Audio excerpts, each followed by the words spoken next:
اللہ تعالیٰ کے ایک ڈھیری ساتھ ہوا کی بناتے تو کیا مسئلہ تھا؟ فرشتے ہی ہیں اور تو کوئی ہے نہیں. اور اللہ تعالیٰ ایک ڈھیری بنا کے چل بھائی آدم بن گئے، چل بھائی ہوں ہوا بھی بنا دے، وہ بھی بن جاندی. دونوں ہی پڑے ہوتے. نہیں، ایسا نہیں کیا ہے. ہوا کی ڈھیری نہیں بنائی، ہوا کے پتلے کو بے پرد نہیں رکھا، آدم کو سلایا، آنکھ کھلی تو پہلو میں ہوا کو بٹھایا ہوا تھا، پورے لباس، پوری زیب و زینت کے ساتھ. آدم علیہ السلام کہنے لگے یہ کون ہے؟ کہ یہ تیری بیوی ہے، تیری زندگی کی ساتھی. اور عجب بات، جنت جیسی نعمت کے باوجود آدم علیہ السلام جنت میں اداس رہتے تھے. ماں جی آئی تو تاں بے دا دل لگا، نہیں تو جنت میں بھی اداس رہتے تھے. تو اللہ تعالیٰ نے نکاح پڑھایا. تو اللہ تعالیٰ نے کہا آدم بیگم کا مہر ادا کرو. تو یہ مہر پہلے دن سے ہے. مہر کیا چیز ہے؟ کسی کی بیٹی کی قیمت نہیں. وہ مالدار گھرانے کی بچی ہو یا کسی جھوپڑے کی بچی ہو، مہر کسی کی بیٹی کی قیمت نہیں ہوتا. تھوڑا رکھو یا ساری دنیا سونا بنا کے مہر بنا دو، ایک بال کی بھی قیمت نہیں. مہر ایک علامت ہے، ایک علامت ہے کہ آج کے بعد اس لڑکی کا خرچہ یہ لڑکا اٹھائے گا. جب تک وہ زندہ اور یہ نکاح قائم ہے، یہ خرچہ خامن. قوامون علی النساء، گھر کا نظام مرد چلائے گا. عورت گھر میں بیٹھے گی، نسل کو تیار کرے گی، تربیت کرے گی. ایک خوبصورت نسل اگلی نسل کو دے کے دنیا سے جائے گی. بہت بڑی جاب ہے ہماری عورت کی. تو اللہ نے کہا مہر ادا کرو. کہا جی کیا ادا کروں؟ تو کتنا سونا چاندی تھا؟ تو اللہ تعالیٰ کہتا 10 من سونا انہوں چاہ کے دے. تو میرے رب نے کہا آدم تیری نسل میں میرے محبوب آنے والے ہیں، ان پر ایک دفعہ درود پڑھ دے، یہ تیری بیگم کا. ابھی آپ کا تو تذکرہ ہی کوئی نہیں ہے سوائے اللہ کے. کسی کو نہیں پتا کہ میں کس کو بھیجنے والا ہوں، کیا کرنے والا ہوں ان کے لیے. لیکن آدم علیہ السلام کو اشارہ کر دیا کہ تیری نسل میں میرا محبوب آئے گا، تو اس پہ ایک دفعہ درود پڑھ بھائی، یہ تیری بیگم کا مہر ہے. یہ انسانیت کا پہلا رشتہ ہے. والدین کے حقوق کے لیے چند آیات، اولاد کے حقوق کے لیے چند آیات، بہن بھائیوں کے حقوق کے لیے چند آیات ہیں، خاوند بیوی کے لیے سینکڑوں آیات. پوری سورت اتری ہے، سورہ طلاق، پوری سورت، سورہ نساء، سورہ طلاق، سورہ مائدہ میں، سورہ بقرہ میں، سورہ آل عمران میں اللہ نے سینکڑوں آیات اتاری کہ یہ رشتہ باقی رہے. کیونکہ اس میں کمزوری ہے، اہمیت کے باوجود اس میں ایک کمزوری ہے کہ ایک بول پہ ٹوٹ جاتا، باقی رشتہ ٹوٹتا نہیں. میں اپنی ماں کا فرما بردار ہوں یا نافرمان ہوں، ماں بیٹے کا رشتہ نہیں ٹوٹ. باپ کا باغی ہوں یا باپ کا خدمت گزار ہوں، یہ رشتہ نہیں ٹوٹتا. بھائی سے لڑا ہوا ہوں یا صلح ہے، یہ رشتہ نہیں ٹوٹتا. لیکن خاوند اور بیوی کا رشتہ ایک بول پہ ٹوٹ جاتا. میرے نبی نے فرمایا علی طلاق سے بچنا. جب طلاق دی جاتی ہے تو اللہ کا عرش کانپ اٹھتا ہے، اللہ کا عرش کانپ اٹھتا. جب بیجا طلاق دی جاتی، ضرورت کے تحت تو طلاق رکھی گئی، لیکن جیسے آج کل کی طلاقیں ہو رہی تو اللہ کا عرش کانپ اٹھتا.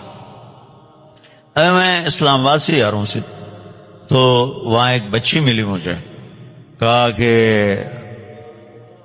مجھے طلاق ہو گئی کہ سسرال والوں کا تیرے ابے گڈی تو دیتی کو نہیں، چل واپس. اور خود وہ ڈاکٹر طلاق ہو گئی. تو اس طرح جب ظلم و ستم ہوتا ہے تو پھر اللہ کا عرش کانپ اٹھتا ہے. تو یہ رشتہ کیسے گزارنا ہے کہ زندگی خوبصورت ہو جائے.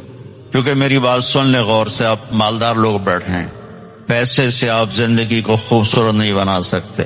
گھر خوبصورت بنا سکتے ہیں، گاڑی خوبصورت لے سکتے ہیں، زیور خوبصورت خرید سکتے ہیں، زندگی کی خوبصورتی کا تعلق ان چیزوں سے نہیں ہے۔ زندگی کی خوبصورتی صرف میرے نبی کی غلامی میں۔ نبی پاک صلی اللہ علیہ وسلم ایک پاکیزہ زندگی لے کر آئے، جو اس کے پیچھے چلے گا اس کی زندگی میں حسن آئے گا، جمال آئے گا، کمال آئے گا، باقی ویرانیوں کے سوا کچھ بھی نہیں۔ تو میرے نبی نے 11 گھر آباد کیے ہمیں زندگی سکھانے کے لیے۔ عورت مظلوم تھی ہر دور میں، آج بھی ہے اور پہلے بھی تھی۔ کہیں عورت بھی ظالم ہوتی ہے، میں کوئی صرف ان کا وکیل صفائی بن کے بات نہیں کر رہا ہوں، لیکن جو معاشرے میں ہے وہ بات کر رہا ہوں کہ عام طور پہ دیہات ہو، شہر ہو، ہمارے یورپ کی عورت تو بڑی بیچاری مظلوم ہے، نہ وہ ماں ہے، نہ بیٹی ہے، نہ بیوی ہے، نہ بہن ہے، کچھ بھی نہیں، ایک ٹیشو پیپر ہے، استعمال کے اٹھا کے پھینک۔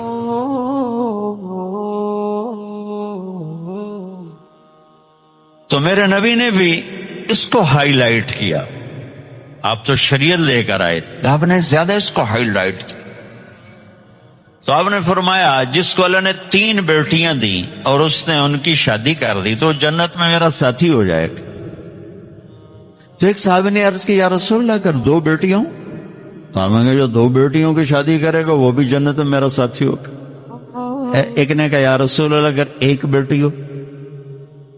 اللہ اس کو بھلا کرے، کسی کی ہوتی ایک، کہ یا رسول اللہ اگر 1 بیٹی ہو، جو 1 کی بھی شادی کرے گا وہ جنت میں میرا ساتھی ہوگا۔ ٹھیک، اب 10 بیٹوں کی شادی کرو تو جنت کا وعدہ کوئی، اور 1 بیٹی کی ڈولی اٹھا دو تو میرے نبی فرما رہے ہیں وہ جنت میں میرے ساتھ ایسے ہوگا، ایسے کیوں 2 انگلیوں کو اشارہ کیا کہ میرے ساتھ ایسے ہوگا، اس کی کمزوری کی وجہ سے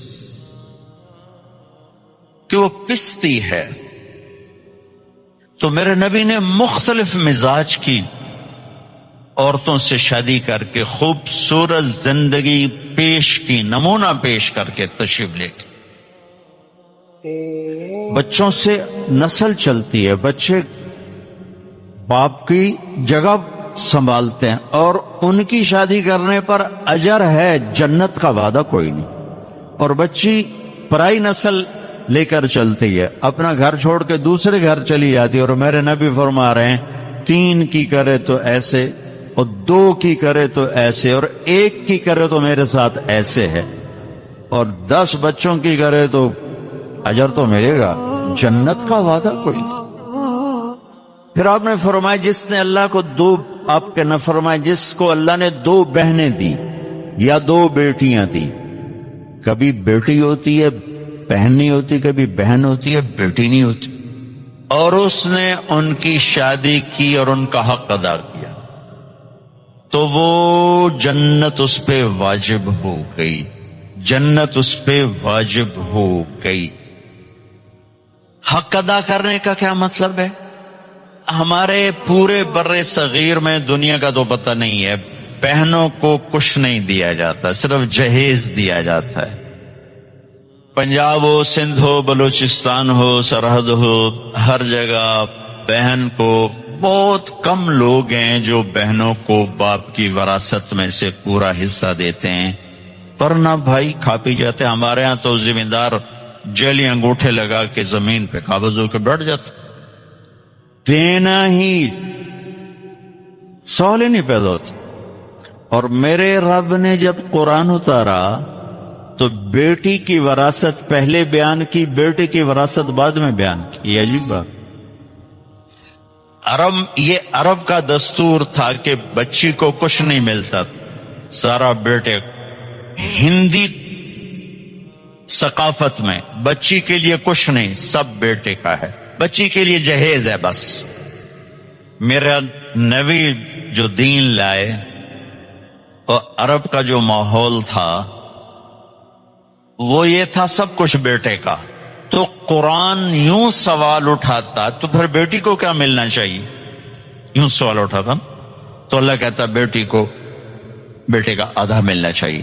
لیکن اللہ نے جب قرآن اتارا تو ایسا خوبصورت انداز میں اتارا کہ اللہ نے یہ سوال اٹھایا کہ بیٹے کو کتنا ملنا چاہیے، بیٹے کو تو مل ہی رہا تھا پہلے، لیکن اب قرآن کی آیت میں پیش کرتا ہوں۔ قرآن نے یوں سوال اٹھایا کہ بیٹے کو کتنا دیا جائے گا، جیسے بیٹے کا حق ہے ہی کوئی نہیں، بیٹے کو کتنا ملے گا؟ تو اللہ نے کہا للذکر مثل حظ الانثیین، جتنا ہم نے 2 بیٹیوں کا حق رکھا ہے اتنا ایک بیٹے کو دے دیا جائے۔ حالانکہ ماحول کے مطابق ہونا چاہیے تھا جتنا ہم نے بیٹے کا حق رکھا اس کا آدھا بیٹی کو دے دیا جائے۔ میرے رب نے کہا جتنا 2 بیٹیوں کا ہم نے حق رکھا ہے وہ ایک بیٹے کو دے دیا جائے۔ پورے عرب کی تہذیب پر ہتھوڑا چلا ہے کہ جس پیٹ سے بچہ نکلا اسی سے تو بیٹی نکلی، جس چھاتی کا دودھ بیٹے نے پیا اسی کا تو بہن نے پیا ہے، اسی کا تو بیٹی نے پیا ہے، جس چھت کے نیچے بچہ پروان چڑھا اسی کے نیچے تو بچی پروان چڑھی، جس گود میں بیٹا پروان چڑھا اسی گود میں تو بیٹی کھیل کے پروان چڑھی۔ اور دوسرے گھر جا کر تم نے اس کا حق اڑا دیا۔ چور چوری کرے تو پکڑ کے تھانے دیتے ہو، یہ جو سارے بھائی چور بیٹھے ہیں ان کو پکڑ کے تھانے کیوں نہیں دیتے ہو؟ انہوں نے اللہ کی شریعت کو یوں مذاق اڑا کے رکھ دی۔ میں رائمنڈ جب پڑھتا تھا تو میں اپنے استاد صاحب جن سے میں نے قرآن کی تفسیر پڑھی ان کے لیے شہد کی بوتل لے کر 10 روپے کی شہد کی بوتل اپنے باغ سے میں نے اتروایا۔ میں نے پیش کیا کہ استاد جی آپ کے لیے شہد لایا ہوں۔ کہنے لگے کہاں سے لائے ہو؟ میں نے کہا جی میرے اپنے باغ کا ہے۔ اب آپ سوال پہ غور کریں۔ فرمایا تیرے باپ نے اپنی بہنوں کو وراثت میں سے حصہ دیا تھا؟ تیرے باپ نے اپنی بہنوں کو تمہارے دادا کی وراثت میں سے حصہ دیا تھا؟ میں نے کہا جی اللہ کا بڑا شکر ہے میرے باپ کی بہن ہی کوئی نہیں تھی، جے ہوندی تا کدی نہ دین دے۔ کون دیندا؟ جے ہوندی تا کدی نہ دین دے۔ میں نے کہا جی شکر ہے 2 ہی بھائی تھے انہی کی ساری زمین ہے وراثت ہے، میرے ابے کی بہن ہی کوئی۔ اچھا تو تیرے دادا نے اپنی بہنوں کو حصہ دیا تھا؟ میں کہ میں جمعیا ہی کوئی نہ ہوں، میرے کو کی پوچھی جانتے ہو دادے دیتا ہے کہ نہیں دیتا؟ اتنی ریسرچ کے بعد ایک 10 روپے کی شہد کی بوتل مجھ سے قبول فرمائی۔ کیا مطلب تھا اس سوال کا کہ اگر تیرے باپ کی کوئی بہن ہے اور اس نے حصہ نہیں دیا تو یہ شہد میرے لیے جائز نہیں ہے، اور اگر دیا ہے تو پھر ٹھیک ہے لے میں رکھ لیں۔ جب میں نے تسلی دی جناب میرے ابھی تو کوئی بہن کو یا 2 برائی ہیں بس اور کچھ، میں کہا اچھا ٹھیک ہے اب رکھ دو۔ اللہ نے اتنا حق رکھا چونکہ کھا جاتے تھے دیتے نہیں، اور آج بھی یہی دستور ہے کہ بیٹی کے لیے کوئی جہیز ہے باقی کچھ بھی نہیں۔ یہ آپ کے شہروں کا نہیں پتا، میں اپنے دیہات کی بات کر رہا ہوں، ہمارے دیہاتوں میں نہیں دیا ہے، ظلم و ستم ہے۔ پھر یہی میرے نبی نے فرمایا بیٹی کا پیدا ہونا عیب تھا عرب میں، تو میرے نبی نے فرمایا اللہ نے جس کو پہلی بیٹی دی بیٹا نہیں دیا اور اس نے خوشی کا اظہار کیا تو آسمان سے ایک فرشتہ اترتا ہے جو بچی کے اوپر اور بچی کی ماں پر اپنے پر پھیلا دیتا ہے، زمرد کے پر ہوتے ہیں، اور وہ کہتا ہے جو تم دونوں پہ خرچ کرے گا اللہ اس کا ساتھی ہو جائے، جو تم دونوں پہ خرچ کرے گا اللہ اس کا ساتھی ہو جائے۔ یہی جب بیوی بنتی ہے پرائے گھر جاتی ہے تو میرے نبی نے فرمایا اس کائنات کی مختصر سی زندگی ہے اور یہ مختصر سا ساز و سامان ہے، اور اس کائنات کی سب سے اعلیٰ ترین چیز وہ نیک بیوی ہے۔ اس کائنات کی سب سے اعلیٰ چیز نیک بیوی ہے، اور آپ نے فرمایا خیرکم خیرکم لأہلہ، اعلیٰ درجے کا مسلمان وہ ہے جو بیوی سے حسن سلوک کرتا، اور پھر آپ نے فرمایا انا خیرکم لأہلی، اور میں تم سب میں سب سے زیادہ اپنی بیویوں کے ساتھ حسن سلوک کرتا ہوں۔ میں ایک حدیث چند دن پہلے پڑھی، حیران ہو کہ کیا دلداری ہے اپنی بیگم کی۔ اچھا پہلے ایک تھوڑی سی بات سنیں، میرے آپ کے اللہ ہم سب کے مقدر میں اللہ جنت کرے، جنت اللہ کا مہمان خانہ ہے، اور انسان کی تکمیل ہوگی جب اللہ سامنے آئے گا، اللہ کا دیدار ہو، اللہ کے دیدار کے بعد جنت کی بھی طلب ختم ہو جائے گی، کسی کو جنت یاد نہیں رہے گی، سب کہیں گے یا اللہ تجھے ہی دیکھتے رہے، اور کچھ نہیں چاہیے۔ اور اس کائنات میں ایک ہستی ہیں جنہوں نے سر کی آنکھوں سے اس دنیا میں رہتے ہوئے اپنے اللہ کو آنکھوں سے دیکھا، وہ میرے نبی ہیں، وہ میرے نبی ہیں۔ جنت کی اعلیٰ درجے کی نعمت وہ دنیا میں حاصل کر چکے ہیں۔ طائف کے واقعہ کے بعد جب آپ تشریف لائے اور آپ زخمی اور دل بھی زخمی اور جسم بھی زخمی، تو آپ ٹوٹے ہوئے تھے، تو اللہ نے کہا میرے حبیب آپ پھر تجھے اپنا آپ دکھاتا ہوں۔ تو طائف کے مشقت کے بدلے اللہ نے اپنا آپ دکھایا اور پردے ہٹا دیے، اور حبیب اور محبوب آمنے سامنے ہوئے، اور میرے السلام علیکہ ایھا النبی ورحمۃ اللہ وبرکاتہ۔ کمال ہے کہ رب اپنے حبیب کو سلام پیش کرے، کیا کمال۔ تو اس کے بعد میں کہاں سے الفاظ لاؤں سمجھانے کے لیے کہ میرے نبی کے اندر اللہ کی کیا طلب اور کیا تڑپ ہوگی۔ اللہ کی قسم صرف مجھے آپ کو سمجھانے کے لیے۔ آپ نے کہا عائشہ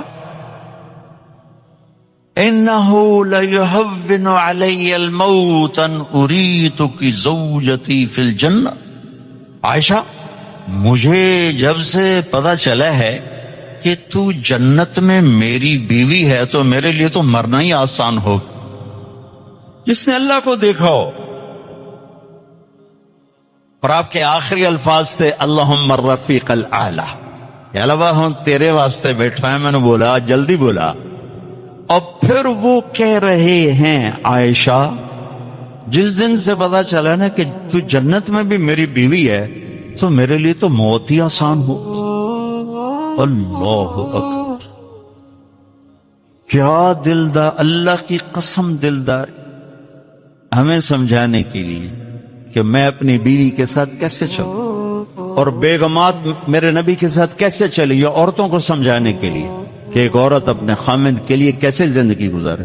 2 مہینے گھر میں چولہا نہیں جلتا اور سب وفادار، کوئی شکوہ شکایت نہیں۔ اچھا ایک عرب کی ثقافت بتاتا ہوں۔ بیوی سے اظہار محبت عیب تھا عرب کی تہذیب میں، اور معشوق سے اظہار محبت فخر تھا۔ شاعری بھری پڑی، عرب کی شاعری بھری پڑی کہ محبوبہ سے اظہار عشق فخر، بیوی سے اظہار عشق عیب۔ یہ ہمارے سونے مہیوال تے ہیر رانجے یہ تو سارے فضولیات ہیں، کوئی شاید بھی سچی کوئی نہیں۔ وارث شاہ بدنی بیٹھے بیٹھے کی انہوں پئی تو پوری کہانی لے کے ہماری ہیر رانجے دی۔ لیکن لیلا اور مجنون صحیح ہیں۔ مجنون کا نام توبہ تھا، توبہ ابن السم، اور لیلا کا نام لیلا ہی تھا، لیلا الخیلیہ، عراق کا یہ قبیلہ تھا۔ تو ایک عیب کی بات ہے، لیکن وہ اس کے اشعار آج بھی عربی ادب میں گونج رہے ہیں۔ وَهَلْ تَبْكِينَ لَيْلَا إِذَا مِتُّ قَبْلَهَا وَقَامَ عَلَى قَبْرِ النِّسَاءُ النَّوَائِحُ۔ پہلا شعر میں نے پڑھا، آپ نے لیلا کا نام سنا، كَمَا لَوْ أَصَابَ الْمَوْتُ لَيْلَا بَكَيْتُهَا وَجَادَ لَهَا دَمْعٌ مِّنَ الْعَيْنِ صَافِحُ۔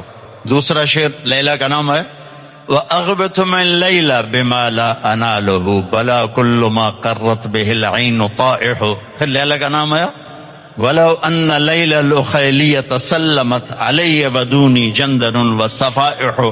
چوتھے شعر میں لیلا کا نام ہے، ترجمہ کو چھوڑیں، میں صرف آپ کو ثقافت بتا رہا ہوں کہ یہ عرب کی ترکت ہوا لیلا و سودا بمعزل وعدت الى مصحوب اول منزلی بانت سعاد فقلبی منہ مبتول. یہ سارے میں نے آپ کو عرب کی ثقافت کے اشعار سنائے ہیں کہ وہ محبوب سے اظہار عشق میں شاعری کرتے تھے، لیکن بیوی کے محبت میں گونگے ہو جاتے تھے، بول ہی نہیں سکتے. یہ تہذیب، یہ ثقافت کی ایک تصویر میں نے دکھائی. اس تہذیب میں میرے نبی کی مجلس اور دربار میں ایک شخص آ کر آپ سے پوچھتا ہے ایو الناس احب الیک، یا رسول اللہ آپ کو سب سے زیادہ کس سے پیار ہے؟ یہ کان میں نہیں کہا، پوری بھری مجلس میں کہا یا رسول اللہ آپ کو سب سے زیادہ کس سے پیار ہے؟ تو آپ نے اس کو قائد اپنا کان میرے نیڑے کر، آپ نے بھری مجلس میں فرمایا عائشہ سے، عائشہ سے. وہ تو بندہ ہل گیا، وہ کہنے لگا، اس نے جلدی سے سوال، یا رسول اللہ یا آنی من الرجال، یعنی میرا مطلب ہے کہ آپ کو مردوں میں کس سے زیادہ پیار؟ تو آپ نے سمجھ لیا بھئی کتھو بول رہا، تو آپ نے کہنا تھا ابو بکر سے، تو آپ نے فرمایا عائشہ کے ابا سے. پھر حضرت عائشہ کا نام ہے، کہا عائشہ کے ابا سے مجھے سب سے زیادہ پیار ہے. میرے بھائی بہنوں، یہ اللہ نے ہمیں زندگی سکھائی، میرے نبی نے ہمیں زندگی سکھائی کہ ایک گھر کیسے چلتا ہے. اللہ کی قسم، سونے چاندی سے نہ مرد کو خرید سکتے ہو، نہ بیوی کو خرید سکتے ہو. میٹھے بول، اچھے اخلاق ہیں جس سے آپ خوبصورت زندگی، شکلوں کا حسن کچھ دنوں کے بعد ماند پڑ جاتا، پیسے کی کھنک کچھ دنوں کے بعد سنائی نہیں دیتی، اور رویوں کا حسن وہ زندگی کو تازہ رکھتا ہے، اور رویوں کی شدت وہ زندگی کو صحرا بنا دیتی، ویران بنا دیتی. ایک کڑوا بول ساری رات بیوی کی نیند اڑا دے گا، ایک بدتمیزی کا بول خامند کی ساری رات کی نیند اڑا دے گا، ایک بیٹے کی ٹیڑھی نظر ماں باپ کی جگر زخمی کر کے رکھ دے گی، اور ایک بیٹی کا بدتمیزی کا بول ساری رات ماں کو رلاتا رہے گا. زندگی کا حسن و جمال چیزوں سے نہیں ہے، وہ یہ بڑے بڑے کاروبار سے نہیں ہے. زندگی کا حسن میرے نبی کی خوبصورت زندگی میں ہے. وہ آپ اپنا لو، میں اپنا لوں، ریڈی والا اپنا لے، آپ کا گاڈ اپنا لے، آپ کا پہرے دار اپنا لے، آپ اپنا لو. زندگی کا حسن اللہ کی قسم صرف محمد مصطفیٰ صلی اللہ علیہ وسلم کی مبارک اور پاکیزہ زندگی میں. پھر آخری خطبہ، آخری عسى اللہ تلقونی بعد عامی ھذا، لوگو یہ میری تمہاری آخری ملاقات. خود واضح فرمائے.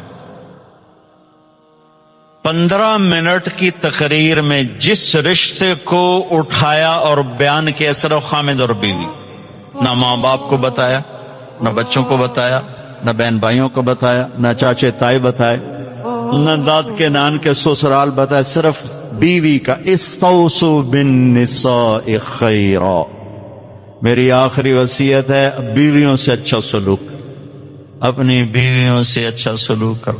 اس کا مطلب یہ نہیں کہ بیویوں کے لیے میرے رب نے، میرے نبی نے کچھ نہیں فرمایا، دونوں کو بیلنس کیا ہے.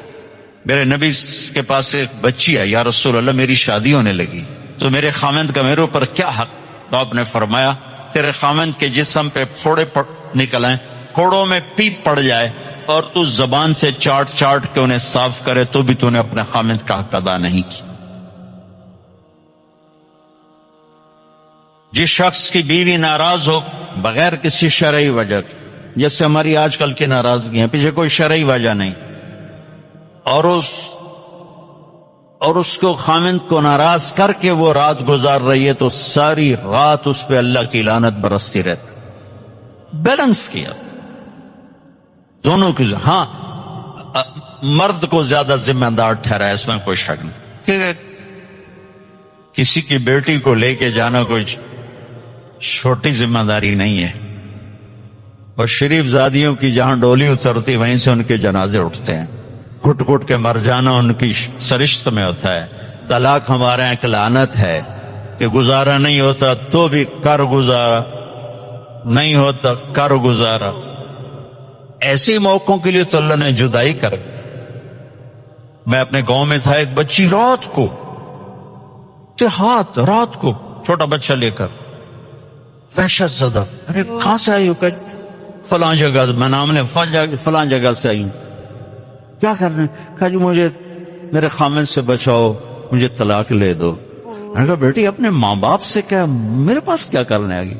کہا جی وہ کہتے ہیں تو نے طلاق لی تو ہم تمہیں قتل کر دیں گے، اور میرا خامد روزانہ مجھے مارتا ہے، آج تک کوئی دن ناغا نہیں، روز مجھے مارتا ہے، اللہ کے واسطے میری جان بچاؤ۔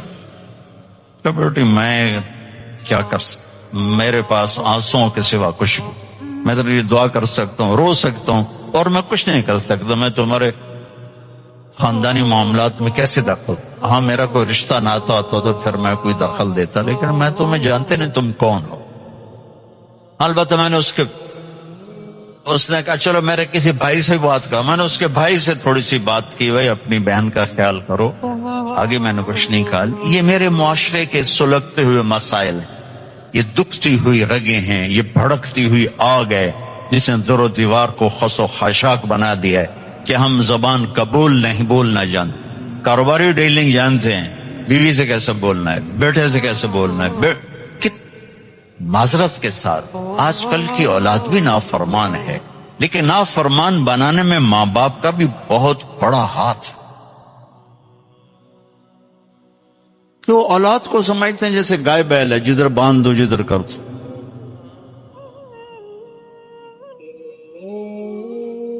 ابھی چند دن پہلے وہ ہمارے گھر پہنچ گئی، میرے گھر کو پہنچ جی وہ ماں باپ شادی کرنا چاہتے ہیں اور میں وہاں نہیں کرنا چاہتا، اور میرا باپ کہتا ہے تم مر جا میرے لیے، بھائی یہیں کروں گا اور کہیں نہیں کروں گا۔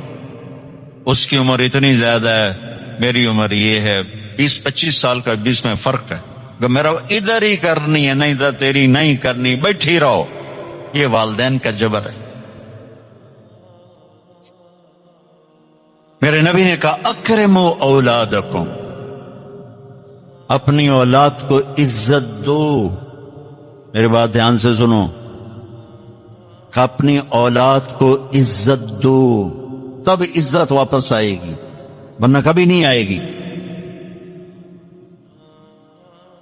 ایک صحابی ہے کہ جی میں نے اپنے بچے کو یہ گفٹ کیا ہے، یہ گفٹ کیا ہے۔ آپ نے کہا اور بچوں کو بھی کیا ہے؟ ہاں، اور یہ میں نے گفٹ کیا، میں آپ کے سامنے آپ کو گواہ بنانا چاہتا ہوں۔ تو آپ نے کہا اوروں بیٹوں کو بھی دیا ہے؟